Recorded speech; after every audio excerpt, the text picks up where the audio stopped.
শিবির সম্পর্কে স্টুডেন্টদের যত ধরনের ভুল ধারণা ছিল সবগুলোর আমরা উত্তর দেওয়ার চেষ্টা করেছি যে শিবির রক কাটে, তারপরে হয়তো শিবির গুপ্ত রাজনীতি করে বা হ্যান্তে যে অনেকগুলো ধারণা ছিল।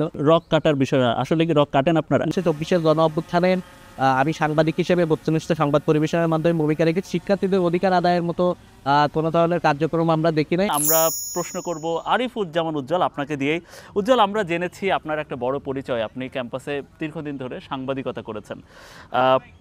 সাংবাদিক সমিতিতে কাজ করতে করতে হঠাৎ এরকম পরিসরে আসলেন, তো আসলে আপনার সামনের উদ্দেশ্য কি এবং এই নির্বাচন ঘিরে আপনার পরিকল্পনা? সাংবাদিকতা করতে গিয়ে আমি ক্যাম্পাসে যেটা দেখেছি যে আসলে আমি খুব কাছ থেকে এবং ভেতর থেকে শিক্ষার্থীদের যে সংকটগুলো আছে এগুলো দেখেছি, এবং এর পাশাপাশি বিশ্ববিদ্যালয়ের শিক্ষার্থীদের সাথে যে অন্যায় অবিচারগুলো হয় সেগুলোকে আমি খুব কাছ থেকে দেখেছি।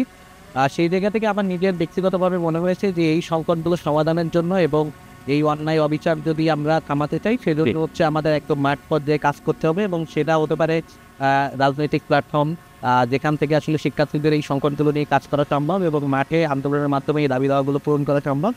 এটা একটা কারণ। আর দ্বিতীয় কারণ হচ্ছে 24 গণ অভ্যুত্থানের আমি সাংবাদিক হিসেবে বস্তুনিষ্ঠ সংবাদ পরিবেশনের মাধ্যমে ভূমিকা রেখেছি। এর পাশাপাশি আমি ব্যক্তিগত দায়বদ্ধতার জায়গা থেকে 24 গণ অভ্যুত্থানে ভূমিকা রাখার চেষ্টা করেছি। এর পরবর্তীতে আমার ব্যক্তিগত জায়গা থেকে আমি রাজনৈতিক দলের সাথে যুক্ত হই। আমি প্রথমত বৈষম্যবিরোধী ছাত্র আন্দোলনের সাথে যুক্ত ছিলাম, এরপরে বাংলাদেশ গণতান্ত্রিক ছাত্র সংসদে যুক্ত হই এবং সেখান থেকেই শিক্ষার্থীদের বিভিন্ন দাবি দাওয়া নিয়ে কাজ করছি। এবং আমরা দীর্ঘ 33 বছর ধরে দেখেছি যে বিশ্ববিদ্যালয় সিনেট অধিবেশনে শিক্ষার্থী প্রতিনিধিত্ব নিশ্চিত হয় নাই, সেই জায়গাতে শিক্ষার্থীদের অধিকার আদায়ের মতো কোনো ধরনের কার্যক্রম আমরা দেখি নাই। সেই জন্য জাহাঙ্গীরনগর ছাত্র সংসদকে আপনি বেছে নিয়েছেন। আমি মনে করি যে জাকসুই একমাত্র স্বতন্ত্র প্ল্যাটফর্ম শিক্ষার্থীদের অধিকার আদায়ের জন্য, এই জন্যই হচ্ছে আমি জাকসুর প্রতিনিধি হতে চাই। এবং ধন্যবাদ উজ্জ্বল। আমি একটু আমার বামে আছে আরিফুল্লাহ, আপনার কাছে একটু আসতে চাই। আরিফ, বহু বছর পর একটা নতুনত্ব জাহাঙ্গীরনগর বিশ্ববিদ্যালয়ের ছাত্র রাজনীতিতে। 1989 সালের পর থেকে ছাত্র শিবির জাহাঙ্গীরনগর বিশ্ববিদ্যালয়ে প্রকাশ্যে রাজনীতি তো নেই, তো বছরখানেক হলো আপনারা প্রকাশ্যে। আসলে আপনাদের সম্পর্কে শিক্ষার্থীদেরও তো ধারণা থাকার কথা না, তাহলে এই নির্বাচনে যে ভোটারদের বা শিক্ষার্থীদের গিয়ে আপনারা কি বলছেন, কেন ভোট দেবে মানুষ আপনাদের? ধন্যবাদ আপনাকে।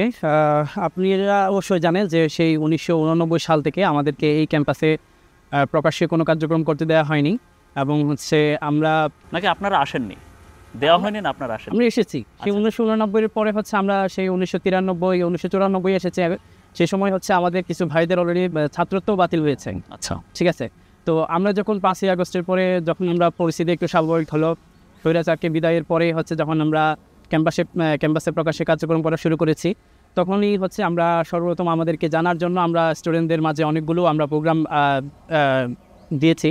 সেই প্রোগ্রামগুলোর মধ্যে অন্তর্ভুক্ত ছিল হচ্ছে সর্বপ্রথম আমরা আক্স নো এবং আক্স শিবির নো শিবির এই প্রোগ্রামটা করেছি, যেখানে হচ্ছে শিবির সম্পর্কে স্টুডেন্টদের যত ধরনের ভুল ধারণা ছিল সবগুলোর আমরা উত্তর দেওয়ার চেষ্টা করেছি। তার পরবর্তীতে ক্যাম্পাসে আমরা কর্মচারীদের মাঝে কম্বল বিতরণ, তারপর শিক্ষার্থীদের মাঝে হচ্ছে শীতবস্ত্র বিতরণ, সেই সাথে হচ্ছে ক্যাম্পাসে মেধাবীদের নিয়ে হচ্ছে আমরা শিক্ষাবৃত্তি দিয়েছি।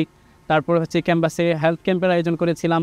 তার পাশাপাশি আমরা জুলাই আহত যারা ছিল তাদের নিয়ে ইফতারের আয়োজন করেছিলাম। তাদের সামাজিক কার্যক্রমের পাশাপাশি ভুল ধারণা ভেঙেছেন, এই ধারণাগুলো কি কি? দুই কথায় বলা যায় যে কি ভুল ধারণা আপনাদের নিয়ে? অনেকে মনে করতো যে শিবির সম্পর্কে যে অনেকের ভুল ধারণা আছে যে শিবির রক কাটে, তারপরে হয়তো শিবির গুপ্ত রাজনীতি করে বা হ্যান্তে যে অনেকগুলো ধারণা ছিল। আসলে কি আপনাদের রাজনীতি ছিল, ভেতরে ভেতরে ছিল? না, ভেতরে কোনো রাজনীতি ছিল না। আচ্ছা, আমরা জাস্ট হচ্ছে নিজেদের মধ্যে আমরা যে কয়েকজন ছিলাম যারা নিজেদের সাথে আমরা কানেক্টেড ছিলাম, কিন্তু হচ্ছে আমরা কোনো ধরনের রাজনীতি করতে পারি। রক কাটার বিষয় আসলে কি রক কাটেন আপনারা? না, আসলে কোনোভাবে রক কাটে না, কারণ হচ্ছে গত এক বছরে আমাদেরকে স্টুডেন্টরা খুব ভালোভাবেই দেখেছে। আচ্ছা, বা দীর্ঘদিন ধরে তো আমাদের সাথে সরাসরি দেখেছে। আমাদের এই ধরনের কোনো কার্যক্রম তারা আমাদের। ধন্যবাদ আরিফুল্লাহ।